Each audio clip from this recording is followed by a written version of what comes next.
Lóc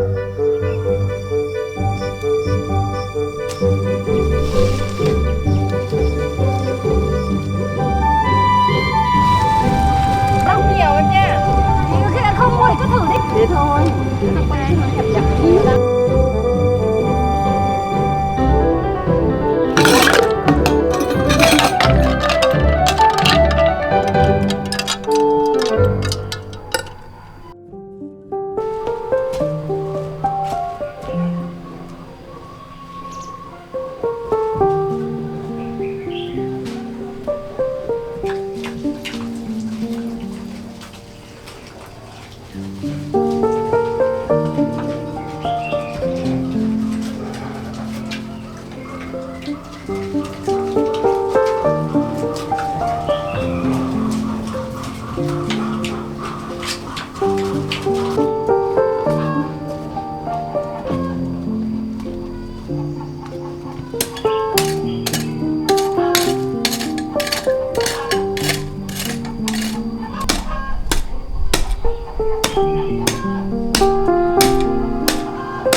kìa, ngồi chỗ này này.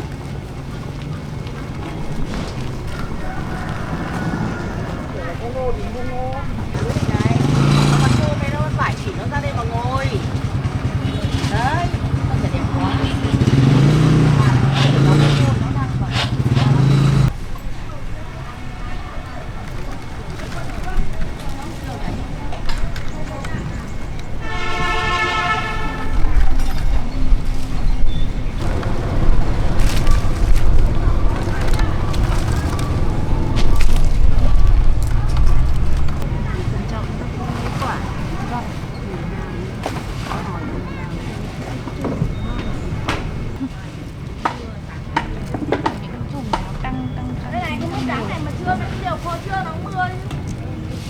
Lấy quả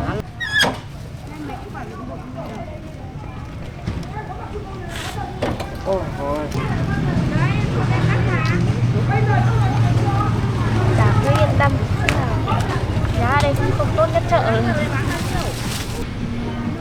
Em lên thì nó bị xuống dưới kia chợ dưới kia nhưng mà Con xin bảo. Cảm ơn canh đấy. cái hàng đây.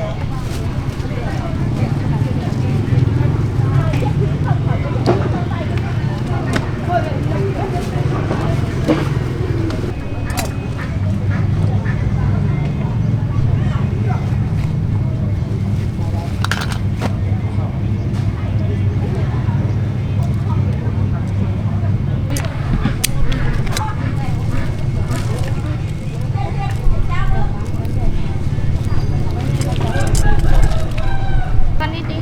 Đây này, tha hồ mà chọn. Quả to, ngon. Đều tinh chặn luôn. Quả rồi nó cũng có thử.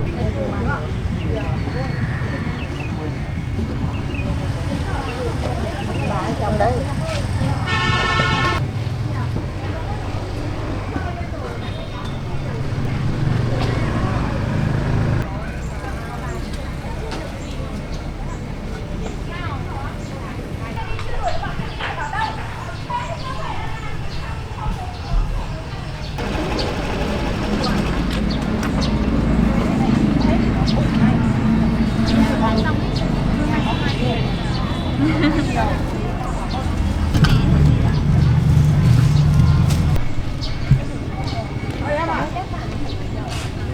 Bánh hôm này 2 mớ rồi.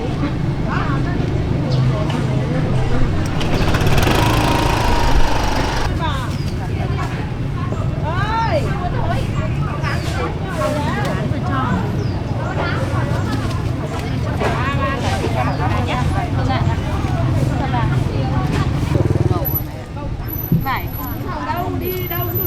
tầm 10 quả thì phải tầm khoảng 4-5 quả phải xong đầu chạch. Ơi,ให้con lấy cho 20.000 nhá. Không lấy nhiều đâu. Hả? Chọn nửa cân à? Vải này cô bà nước lên là bánh được các bạn 10 quả. Bây giờ con lấy bánh và đây này, ra đây mà lên này. Mà chọn 2.000 một cân nhá, nhưng mà người quen lấy nhiều nhá. Mày ngồi bán bên đây cho tao bán bên này cho mày. Đây chọn đi này, em vừa mới Ngon thế này, đi xuống đâu. đấy. Ngon. Đấy. Mua đây, rồi vải ngon nào. Mua đây. Này vải nó ngon lắm chị này. Không có đâu đâu nhiều em nha. Chị khi không mua thì cứ thử đi chị, thoải mái mà. Ơi cân dưới nhá. Ok. Vải ngon như người luôn. Đấy. Mình chẳng có thêm mua nào ngon như người luôn. Ăn không nhưng mà rau to đi nhá. Ăn này ăn thôi chứ. Ngon phải rồi. 10.000 một cân mà thôi mà lấy thế. Thế thôi. Đây, mua vải đây lại đây, mua vải ngon lắm chị ơi này. Tao vay 15.000 tí ra kia đâu cả. Vay ai? Vay mày. Vay con à? Gia đình cất bớt đi nói bà. Chị lấy tiền nhá. Ngon lắm em gái ạ. Nhân vẻ ạ. Xinh và ngon. Mai lại ra bán tiếp nhá, chị lấy mua nhá. Vải ngon người.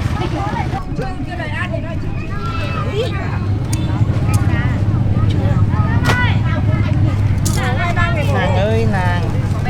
Nàng ơi chớ bụi tha.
Cái chỗ vừa đánh mấy cái cây đỗ xong là lấp vào cái chỗ nó bị thiếu kìa. Chỗ con này kia gì?